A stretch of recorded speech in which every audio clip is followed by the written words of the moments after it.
Hello and welcome back to Esoteric Ebb. Our session notes did not change in between episodes, although we did learn quite a lot from the newsboy. He was not apparently a major part of the story. So, we're going to move on from him, and we're going to continue exploring around here, starting with this magnificent creature. A glorious seagull. Oh, you see a bird sitting on the halfway bridge ruins. It is large, its beady eyes staring out into nothing. This is a strange bat. Meek says, beware. When do you ever not say beware, Meek? When Master is not in peril. Why would Meek say beware when no peril?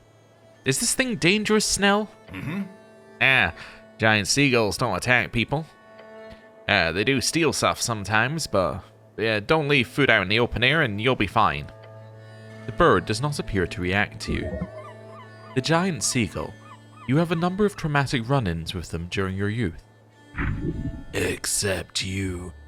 You are cursed. Do you think this guy knows something, Snell? I don't know, Cleric. It's a gull. I want to pet the birdie. As you reach forth, the gull doesn't seem to react until it snaps at your fingers. A pinch of pain. Don't. I want to keep petting the bird. Are you sure? This doesn't seem too smart. The bird must respect you and your wishes. Do it. Why do you deal with creatures like this? This is below you. Bird. Rock of the river. Okay, I'm going to nod and leave for now. Cool. What else have we got over here? We have... oh yeah, this guy again. Hello. This is the same guy we spoke to previously. Okay. Huh? Hello again, Cleric. Can I help you? How does the city handle gender swapping? I don't know what prompted that question. Maybe it's because we've got a bonus against men? Oh, like mirror gender potions. There was a huge debate about that a couple of years ago, in fact. I mean, a part of it's just moral panic, but from a legal perspective, it's almost entirely just a question of polymorphic identity evasion. Basically, it's illegal to make yourself a new person if you're a citizen of most civilized coast states. To avoid taxes.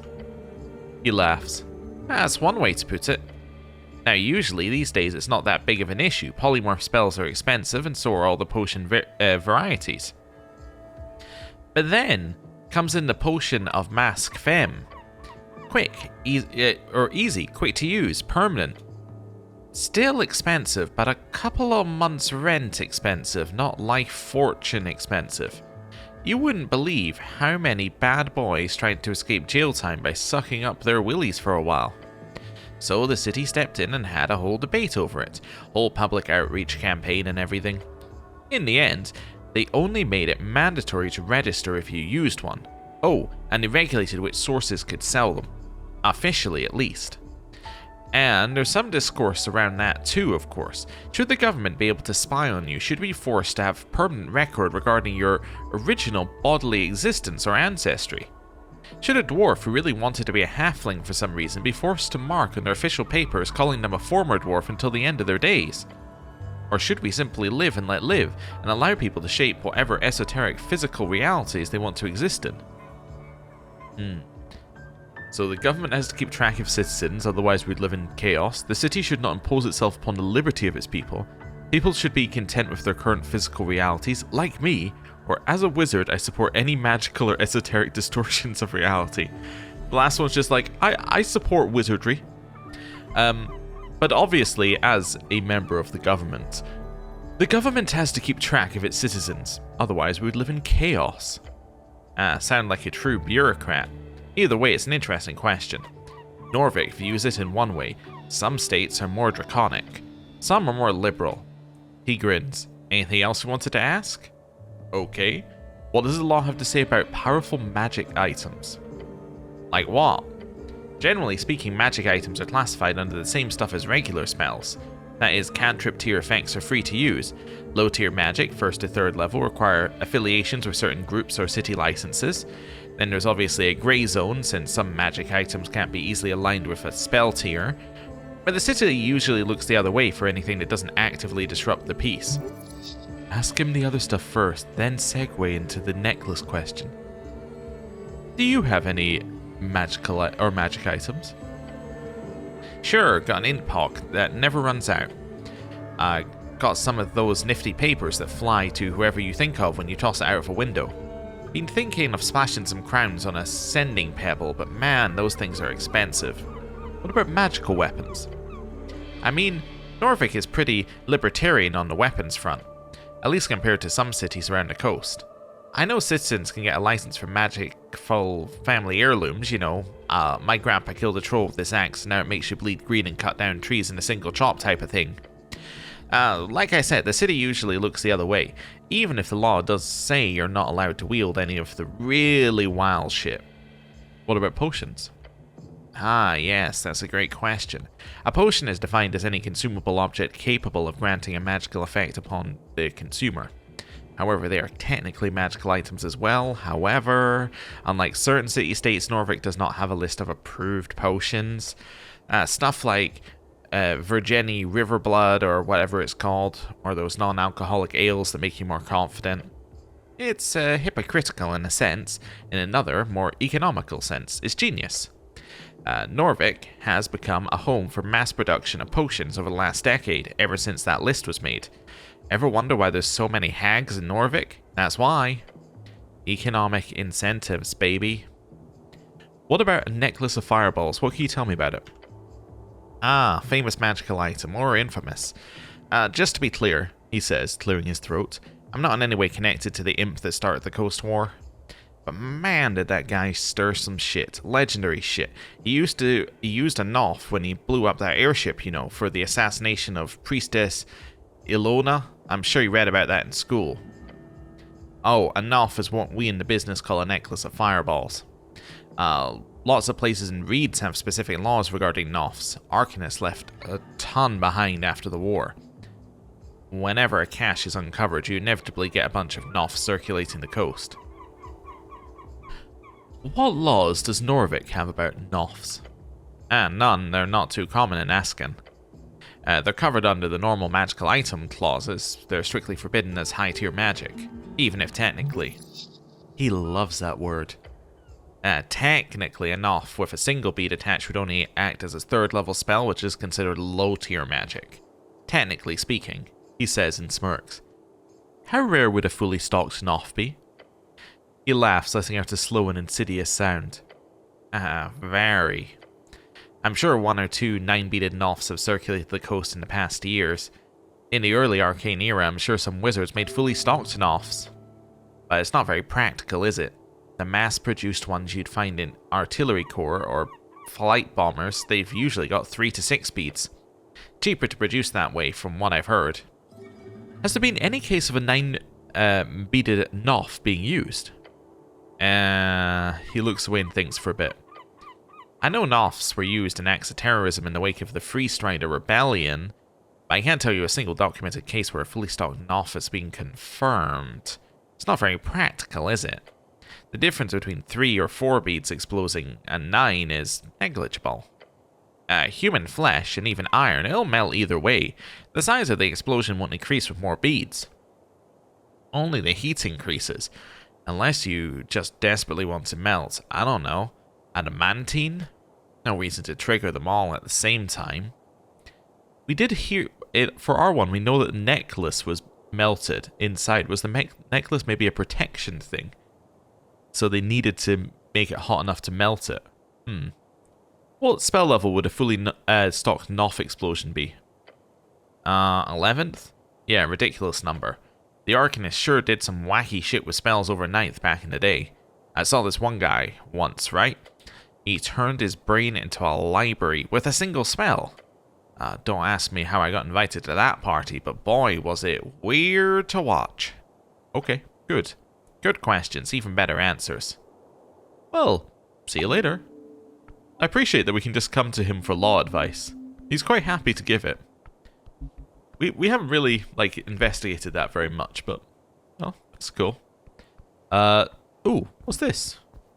An apple I see? It is an apple. Okay. I was just checking about this person who's meant to be fishing back here. Ooh, also there was a thing saying to go to the Drunk Sphinx earlier, or at least that's where the bird guy spends a lot of his time. Let's have a look. Opens at 6. Alright, well. No, that's pretty obvious when we should go there. Well, let's continue exploring the town. We really haven't explored very much of the town yet. Oh yeah, who are you? Behold. Oyugui Kargameshian vendor. Wonderful. Beneath the shadow of a gnarly statue sits a girl wrapped in colorful garments. Girl? No. This is a woman. Okay. She's wearing some sort of hat with an attached veil covering her face. On the ground around her, upon a fancy rug, you see an assortment of strange trinkets. Some of them have quite potent esoteric auras. Magic items. You feel them rumble. You hear her mumble something. Funny of you to ask. I'm actually voting for the... She lifts up a small arm from underneath the layers, ripping the hat mask from her face. I said, gods, it's so cold here. You see how her skin has a faint blue tint. That, along with her small figure, makes it obvious to you she is a halfling. Oh, and this is what halflings are like in this world. Identify yourself, citizen. She laughs. I am no citizen of yours. She taps the statue behind her with an evil grin. Let me introduce us formally. This here behind me is my guardian, Cruelwing. Winged cruelty, flying evil, something like that. I call him Fleur. Him? The one and only. As for me, I am Uyugui, the travelling wind. She who brings that which tingles around the coast from band to band. Foreign music. Ugh. My services are available to you if you have the coin. If you're selling something useful, then... Always, warrior, always. Though I'm still getting used to this, what do you call it here? Crown, yes. Give me your crown and you shall have great treasures. No dungeoneering required. The goblin clears his throat and gives the halfling a bow. Ah, so you're that, Kargameshian vendor that came by the other day. Oh, I am popular then. She gives the goblin a glare. You're affiliated with this dragon I hear about. Yeah, everything work out with the application? It did. Send my regards to your queen. She's not, sure, I'll do that. He gives you a nod and steps back. What do you want, warrior? Make my time worth it here in the cold. So, you have a license to sell wares here? Yes, I got it approved this forenoon. Not the best bureaucracy I've encountered around the coast, but certainly not the slowest. Your companion gives you a quick thumbs up as you glance at him. Ah, she's cool. If you can't handle the cold, you should not be in Ascani. She gives you a mocking laugh. I hail from the Sarkai Ilmuten, what you call the Windcrack Mountains. I've known cold and burst from it. But I'd say you're insane to not prefer the more temperate bands. Some parts of reeds are positively acceptable at all times of years. Let's say, call me insane, I love the cold, and take a deep breath. Obviously, we're going to defend our homeland. Well, there is something nostalgic about it for me. But no, you're insane, she says, and gives you a wide smirk. What do you know about the tea shop? She looks to her right. It is not in great condition. Okay, what about you, Snell? What do you think about the tea shop? He looks to his left. Yeah, it's fucked. She lets out a snorting laugh. I'm sorry. I do not believe that was translated correctly through my magic, she explains and puts herself together. Anyway, also that's interesting.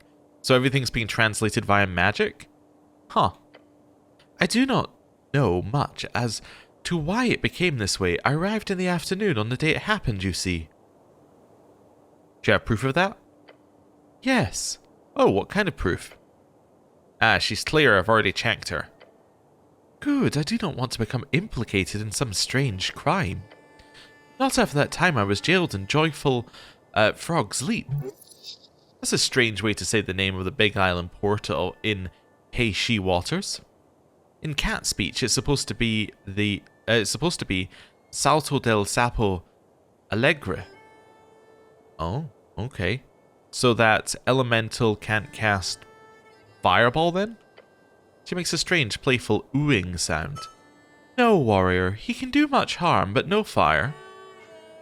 I could probably take him.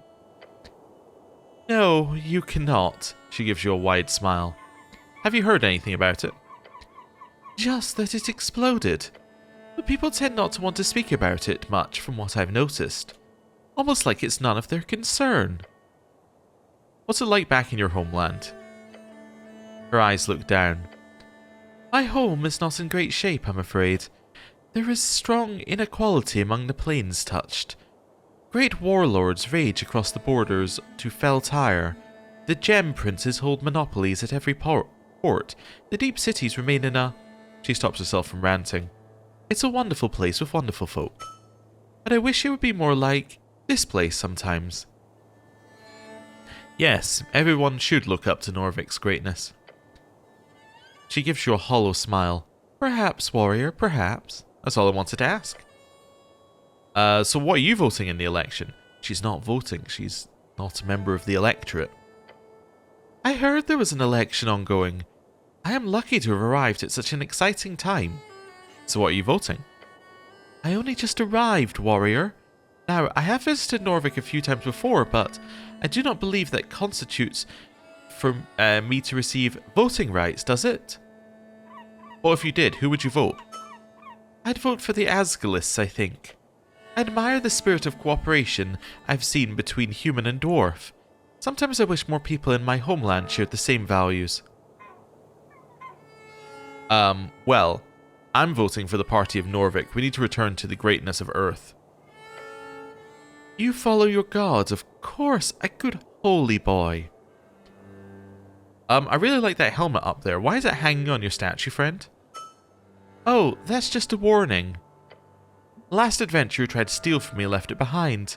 You can buy it if you want, if you dare. Why'd you call me warrior? That's what you are, is it not? Might be a bad translation. Do you prefer Dreamweaver, perhaps Holy Boy?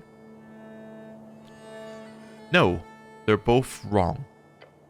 Well, it is very hard to say on my end, so I will stick with warrior. Tell me more about yourself. You want a deep dive? I'm going to give her a thumbs up. Well, where to even begin? I've had many experiences on my travels. If it might lead you to purchase one of my items, then I will share.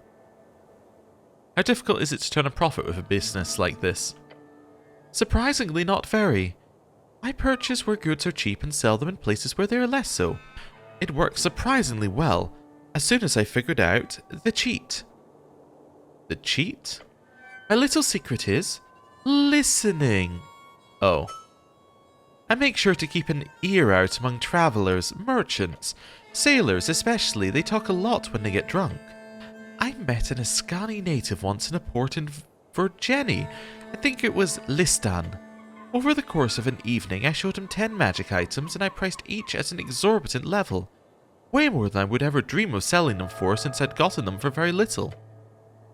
He reacted like I was insane to each of them, except when I showed him a minor alchemy jug that could only produce cow's milk.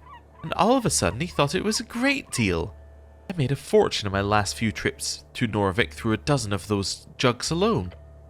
The goblin can barely contain his laughter. I love that story. Do you come to Norvik often? In the last year, a few times. It's been a very profitable route for me.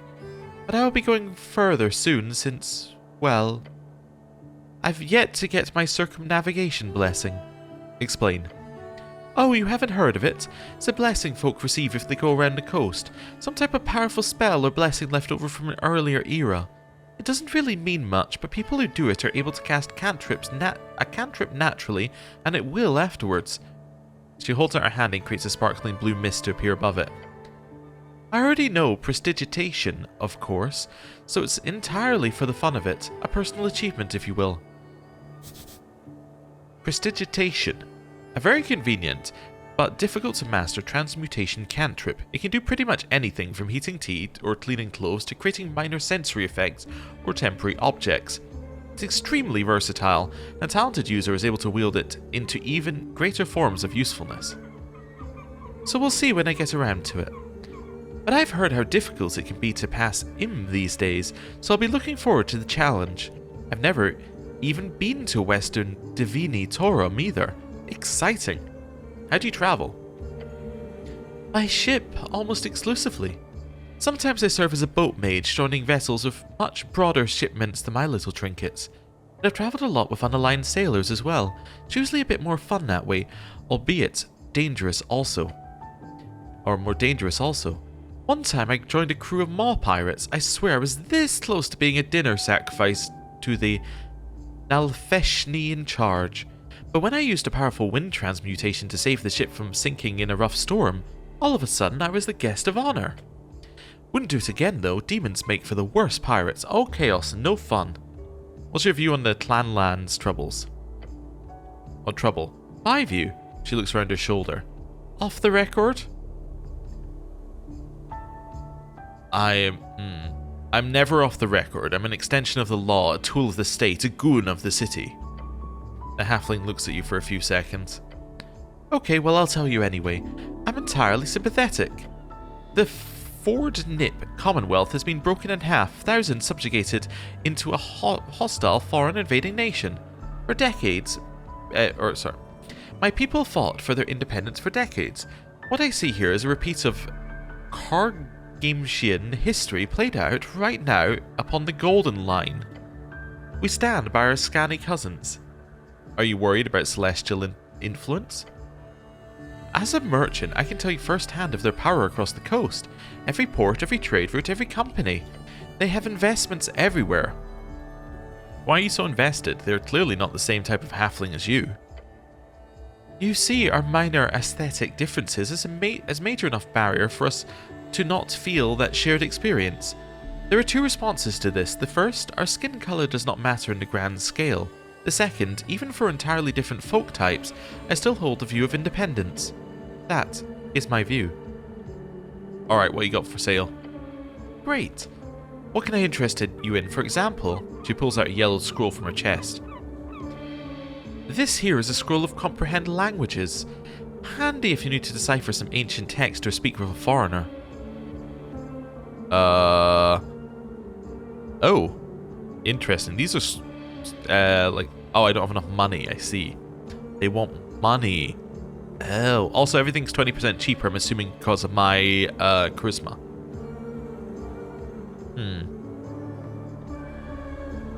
Wait, where is it? Oh, there it is. Sorry, I was having trouble reading the list. I'll have this. I would assume so, at such a great price. Although, if the handwriting is a bit rough, I got it from a gnomish gentleman in Virginie, a pixie-dusting friend, or, yeah, fiend of a man. Yeah, I don't really know what the rest of this is, so I'm going to leave. Oh, new hour passed. Every time I get the health, I'm like, what was that? But it's always a new hour passing. Oh, and I just have it. It's a first level spell? Ooh, but I can only have 3. I never use Shield of Faith. I don't think I ever will. Oh, you know what? I can't prepare them because I haven't gone to a shrine. Well, we know that we've got something down here that we need comprehend languages for. Wait, with comprehend languages? No, I can't speak to animals with comprehend languages. I need to speak to animals for speaking to animals. Yes, that makes sense. Sorry, I was having some trouble going down the stairs. Over here. Over here, and in we go.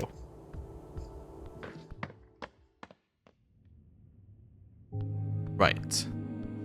Well, actually, well, whatever, I'll go this way. It works. I was going to say that there's a shrine that was closer, but we'll go this way because this is where I need to go anyway. Prepare spells. Can I have 4? Oh, alright then. Easy. Cool. And up we go. Oh, I think this is saying my crowns have changed, right? What's this? Oily instructions. Oh yeah, I never read those. Esoteric memorization. Maybe we should. Okay, we'll think about that. Oh yeah, also we now have a new quest somewhere. So this one? Golden Line. Yeah. Okay. Interesting. So, let's start with the oily instructions. You hold up the paper, finding it to actually be a torn out page of a book. The name in the margin suggests the book is called A Gnome Starter Guide to Esoteric Memorization. Read it, it's quite lengthy. The goblin leans over your shoulder and reads it as well. The first step to understand esoteric memorization is to understand the underlying powers at play. Jor's strings stretch across his coast, invisible to the eye, yet connected to all things living and dead. A spell is simply a set of rules you must follow in order to maintain those strings, or to manipulate those strings into an esoteric effect. Yet those rules that are themselves esoteric in nature. As such, most wizards will find it impossible to remember more than a handful of spells at a time. Heh, newbie wizards maybe. How many can you memorize? I'm more of a feelings kind of spellcaster. I don't care for numbers or rules or logic. Aha. He turns back to look at the page. I'm going to keep reading. This is the big divide between cantrips and actual spells, as cantrips are both easy to remember and will not consume a spell slot. Spell slots are the common representation of how many spells of each spell level a caster is able to perform without rest. As a gnome, you are naturally gifted in the art of illusion magic. Other skills will be more difficult to memorize. A suggested harmless spell to use in training is the first level spell Grease. To increase your chances at memorization, attempt to cast it at least 2 times per day. In the margins, there's a hand-written, hard-to-read note. It says, "Every evening and every lunch break at work, remember, you can do it." Oh no. The goblin leans out over the ridge, looking down into the river. Damn. An esoteric mishap. Magic is a blade without a handle, and so on. Indeed, grease is a dangerous spell. Intensely dangerous. A greasy ending. Went out like he went in. Like he went in? What are you speaking of? Is that some kind of innuendo? Wasn't a great one, but yeah. Oh. Well, don't do that. It's dirty. I'm gonna learn the spell. You quickly memorize the piece of paper. Well, that's something at least. That wasn't really that lengthy. I've learned grease. What does grease do in this game? Covers the ground in grease. Alright, well. Don't know what I was really expecting. Yeah, I don't really know how the combat spells are really... I don't really know how I'm going to use those. Can I just prepare it as well? Ah, no. Okay, get rid of Shield of Faith, give me Knock. That's fine. Let's go. So I should now be able to cast Comprehend Languages on this book over here. Now, do I remember what this book is? No. It's an ancient tome. Okay. Don't complain, Snell. This is important research. Fine. I'll take a breather. You do your research. Right, I should cast Comprehend Languages here. You should. Do it.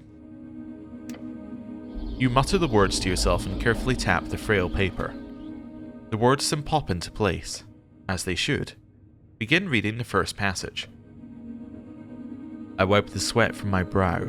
The lair is hot. My companion was consumed by the lower beast in the first wave. I saw his soul, yet still screaming at me as I stepped up to the auditorium. No, I would not allow myself a meek death. The book details the first-hand account of one of many lambs, the strongest of their tribe, who were sent to fight before the great green dragon, TTRPG-turned-CRPG, the last of the great dragons of old Dimenor, to still reign at this time in the early Divine Era. The author, Calum, was one of the few to survive. He writes how he ended up in good favour of the Queen of the Tree after many years of servitude, but he never gave up his dream of killing each of them. Time. Books consume time. Read to the full book. A long decade in these halls I spent in toil. I never relented, nor did I show truth. She saw something in me. Perhaps it was my bloodlust.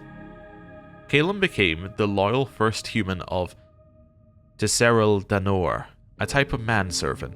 He was by her side at all times, and he listened to her every word, documenting it.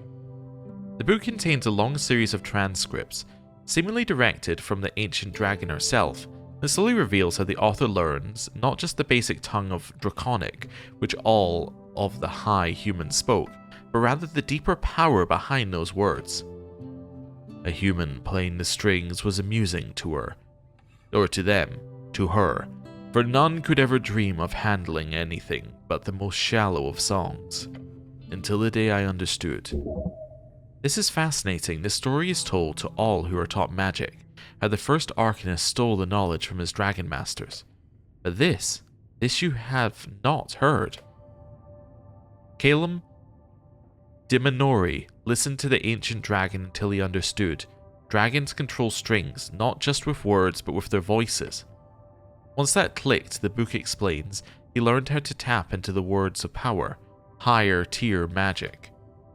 It goes on to, with incredible detail, explain exactly how his research went on during those years, how he managed to procure and transcribe dozens of previously dragon-only spells.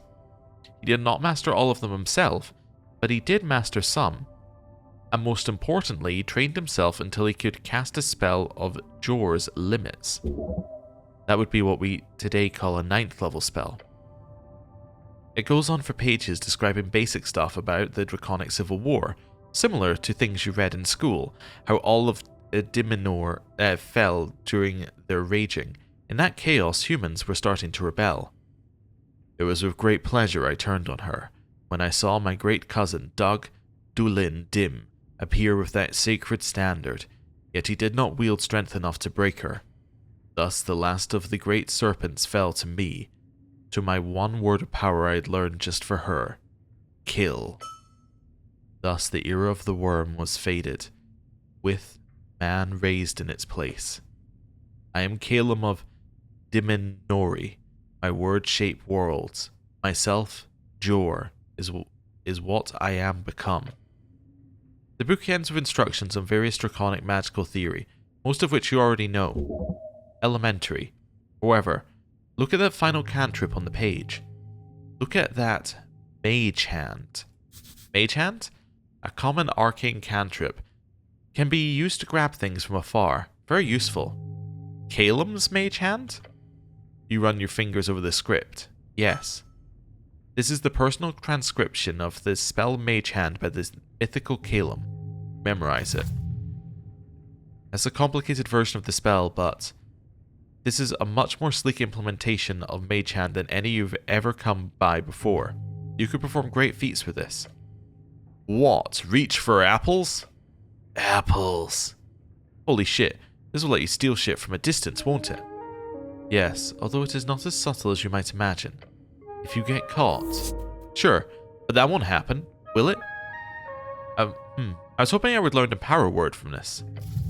Yes, very sad. You would surely be able to wield it. Please, do not. You've already attempted that once. Remember how it ended? No, but that's intriguing. Right, the eyeballs exploded. The eyeballs exploded. Oh right, the eyeballs exploded. The Patriarch was kind enough to cast a restoration on you, but he was not happy about it. My eyeballs exploded? What a day. Oh, right, I remember. Yeah, I shouldn't do that again. No, you should not. Fascinating. Okay.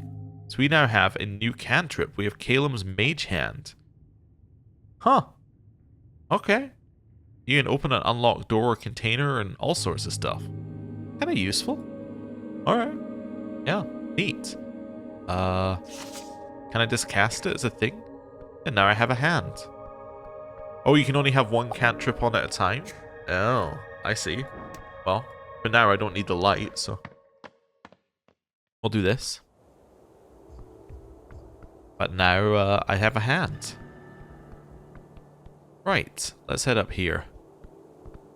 So we know we need to go to the pub at 6. We can always do that later. This isn't the way I want it to go. Right. Let's go this way. Yeah, we still haven't actually been in there yet. Let's go up here. Were those smashed before? I think they were. What's this thing say? Oh, it just tells you what these places are. But I think I can grab the apples. This feels like a fox and or grapes type situation.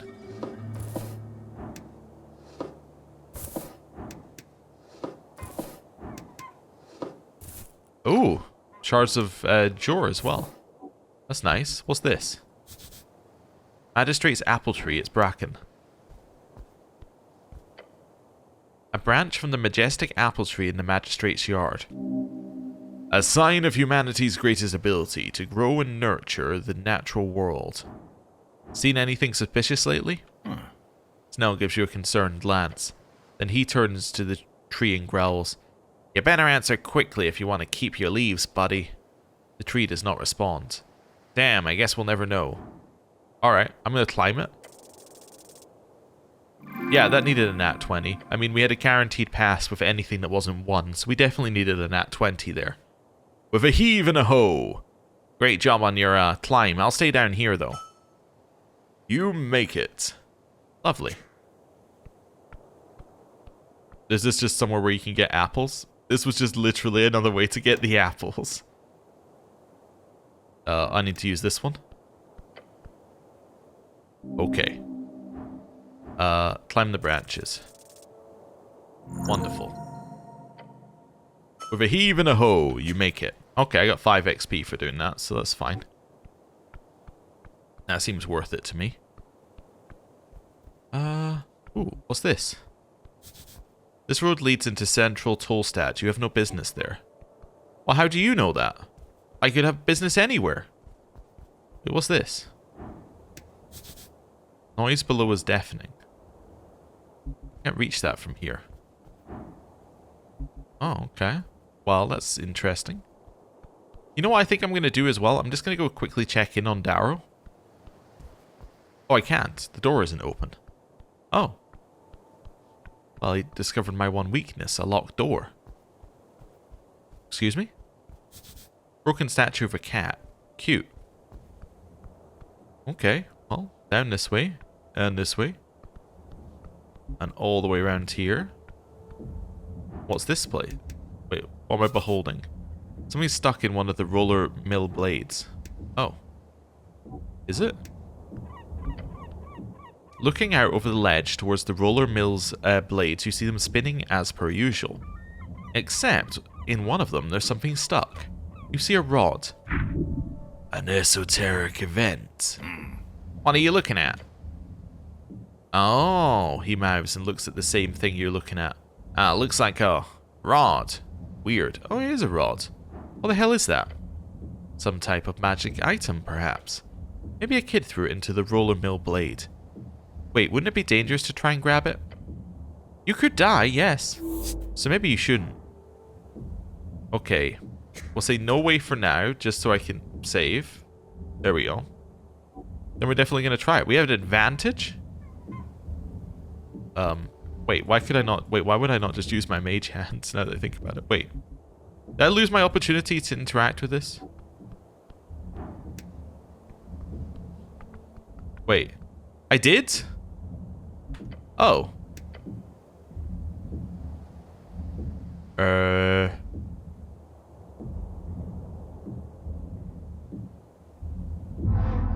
Let's just reload the quick save. Wow, I lost my opportunity to interact with that entirely? Oh. That sucks. Let's have a quick save I can go back to if it turns out this is way too far back. This is pretty far back. How far back was it? 20 minutes.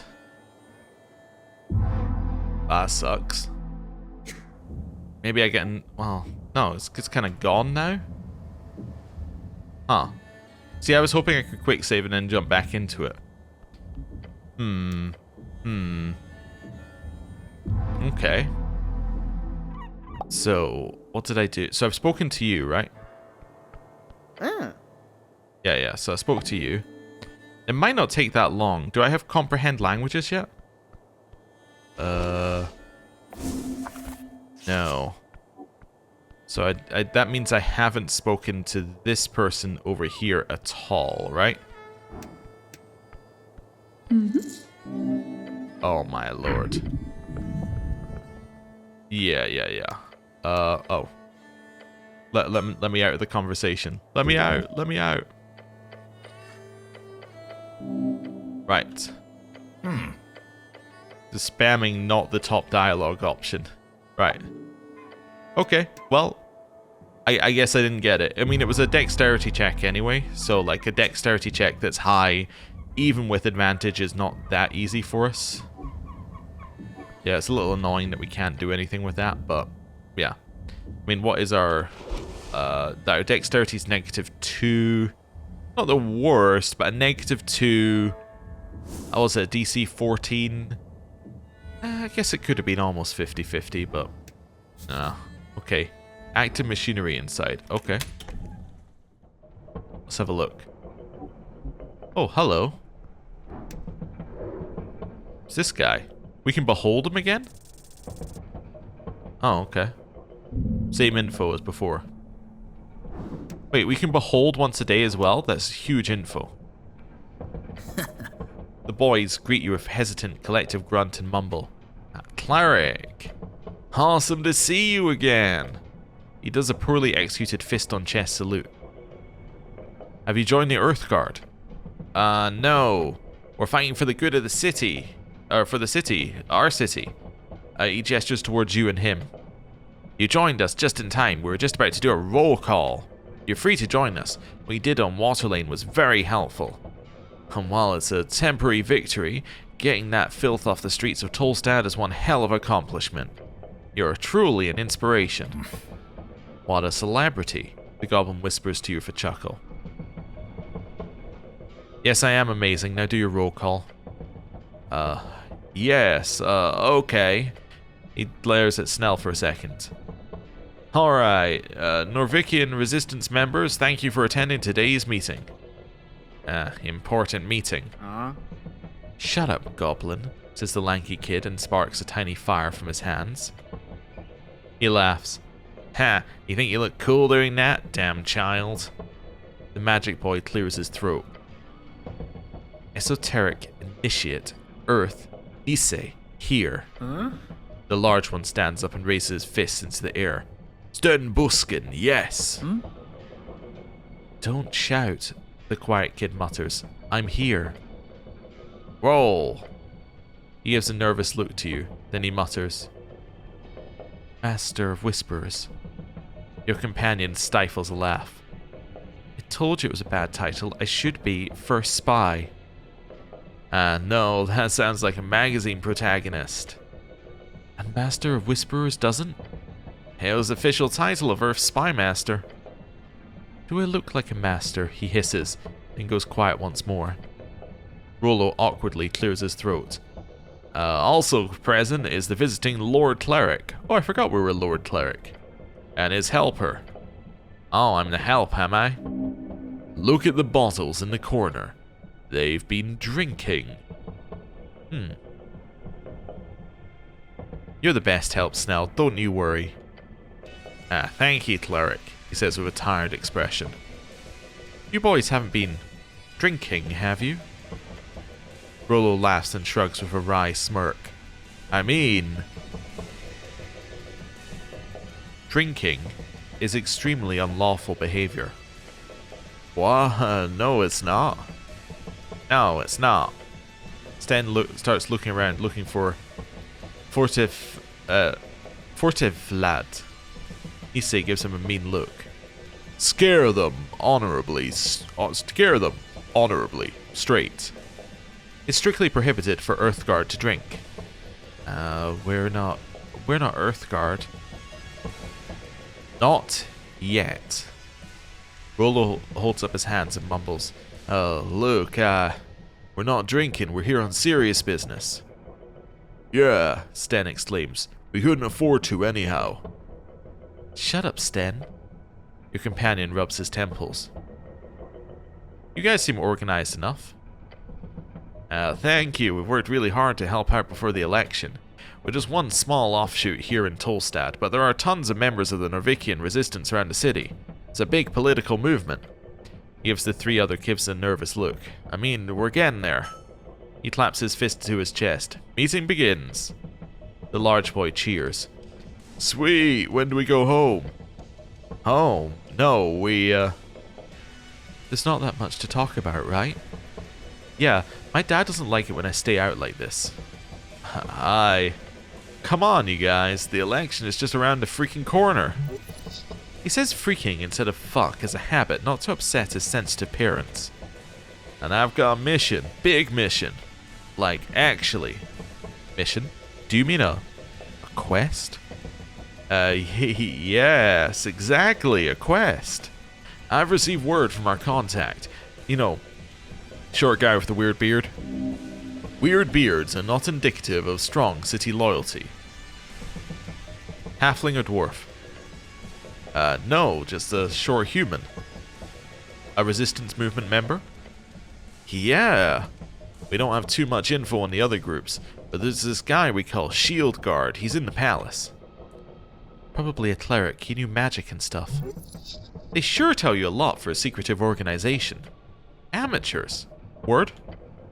A letter. He dropped off a letter with the resistance seal. He smirks. Half of Earth's red eye and half of a shield. It's really cool. It's really not. What are your orders? Just like he told us about the chant being printed here on Tolstad, this time he let us know about another problem. An even bigger threat. The lack of religious fervor in the populace? No, but also, yeah, but no. Lover's pox? Oh, what? No. Racism? No. Although hatred against humans is a big issue. Capitalism? No, well, kind of. The disillusionment of the youth? No. Gender inequality? No. Free Striders? No, it's... No, wait, yes! Yes, it's the Free Striders. I knew it. He told me that the Ascani Reed's trade company, that's a Free Strider company, they apparently have some very important documents hidden in their offices on Waterlane. Specifically a contract for a deal called the Harbor Accords. He wants us to... Actually, he didn't specify what we should do, he never really does, but he strongly implied that we should seize it for the state. But you know, without being detected. Stealthily. Tell me more about that. Wait, he wants you to steal from a Free Strider company? He wants us to seize it, stealthily, he repeats. Tell me more about this contract. He shrugs. It's apparently very secretive, but the contract is kept inside of the office. What do you know about this company? It's an evil Free Strider parasite sucking the city from its resources. It's all made clear in our manifesto. Can I read it? No, it's members only. You only get to read the manifesto of the organization after you've already joined? Yes? Since you're already invested at that point, you can't leave even if it's the wackiest manifesto since the Hedonists. Hedonists, an infamous group of activists and anarchists spawned towards the end of the Coast War. They stand for... something, probably. Mostly they're known for inciting riots and playing with demonic forces. Hilarious. What do you know about the building? I heard it's guarded pretty heavily. They've got a hippogriff on the roof. Griffin. It's a griffin. Griffin is the common spelling in Norvik, although Griffin, Griffon, and Griffin can appear in various places across Dimenorian lands. Dimenorian, the common language of man, spread across the coast during the Arcane era to become the lingua dominans in trade and politics. Whatever. Don't think there's magical locks though. That's usually hard for places with a lot of movement going on. The goblin squints. Ah, you sure know a lot about security, kid. Response, the kid looks around. My brother works at a locksmith. He does arcane locks sometimes. So what are you gonna do? He thinks for a second. We just need to sneak in when it's dark. Locate the safe and crack it. He is apparently hidden behind a mirror. The info wasn't very specific, but hey, how many mirrors can he have, right? The boys silently, intensely glance around the roller mill. Like I said, Dad doesn't want me out in the streets at night, so I'm a skip. Isn't stealing illegal? Yes, Dan, it is. Don't be pussies. Their leader gives a frustrated groan. Now this is the real deal. We can make a difference. Rollo, I don't think it's a good idea. You know what the Freestriders do. Oh yeah, litigation, litigation, litigation. I agree, it's a bad idea. Damn it. He then turns to you and opens his mouth, and then he closes it and shakes his head. He has a mission, yet is unable to complete it. Perhaps it's a quest truly meant for you instead. Well, screw it. We'll make up some excuse, but that sucks. Unless, he says and gestures towards you, unless the cleric here wants to do that, then yeah, sure, we'll skip. Where did you say that Freestrider contract was? It's, Ascani Reed's trading company. It's on Water Lane View, next to the warehouse and the bookbinder. Yeah, that. Seems like they've got it in their safe or something, probably hidden. But I believe in you. Your companion rubs his eyes. Well, don't you guys have jobs to do? The blonde kid gives you a blank expression. He glances at his friends, who seem to avoid his gaze before lowering his eyes. As he stares at the floor of the watermill, he replies, "We're doing important work here." Should I make fun of them for being unemployed? A good kick can get a man going. They can just as easily cause him to resist a good piece of advice. Do you get paid for holding these meetings? Our service to the city is not something you can put a price on. Great comeback. Bet he's thought about that one for a long time. Actually, I work on Water Lane on some days. The magic kid raises his hand. I used to deliver milk. It's a seasonal thing. Rollo worked at the fishery. He gives the quiet kid a dirty look. Those assholes fired me for not keeping up with a bullshit quota. So yeah, Cleric, we would have proper jobs if the city wasn't so infected. I can recommend you boys into the Urthguard. Oh, what? The blonde kid looks at you with confused, darting eyes. Yeah, you get fast-tracked into training. The kid starts muttering to himself. But that's... And you could be a cleric one day. The lanky boy begins to speak, but stops himself. I'm going to take out some paper and write them each an official recommendation. They look stunned as you hand over the papers to them. Are you serious? Urthguard, isn't that clerics? Lots of different Urthguard, from street watchers to equestrians. You'd make a great wall enforcer, big guy. Oh, wall enforcer, like with armor? Wall Enforcer. Urthguard members trained to defend the walls of the city. They typically deal with creatures from the wilds breaching into the districts, even the unofficial ones. Typically some tough bastards, since they get to see so much combat. Ah, I thought only nobles could be equestrians. Equestrian. Urthguard members trained in horsemanship, sometimes referred to as the Knights of Norvik. They are few in number, but function as elite soldiers, usually dealing in politics in the palace, or sent to deal with high-level situations. They also do work as foreign delegates, and most of them are nobles for entirely honorable reasons. No, they changed that. Read about it in the paper, though being a street watcher seems a bit of a shit job. Street Watcher, the most basic type of Urthguard member trained to patrol the streets and deal with petty crimes and generally act as the law in everyday life on the streets of Norvik. They are led by Top Watchers. Top Watchers are high-ranking Urthguard members who work as a leader of a unit of Street Watchers. Many of them are low-ranking clerics in order to leverage magic in their criminal investigations. This is the rank you aimed for before getting scooped up into tower politics. As his friends speak, the blonde kid looks at his recommendation in disbelief. This is... more bodies into the machine. Careful, if you place them into the system, they won't get a chance to continue this resistance. Of course, if you fail, they might reject the whole idea. Want to get rid of them? Just appeal to their dreams.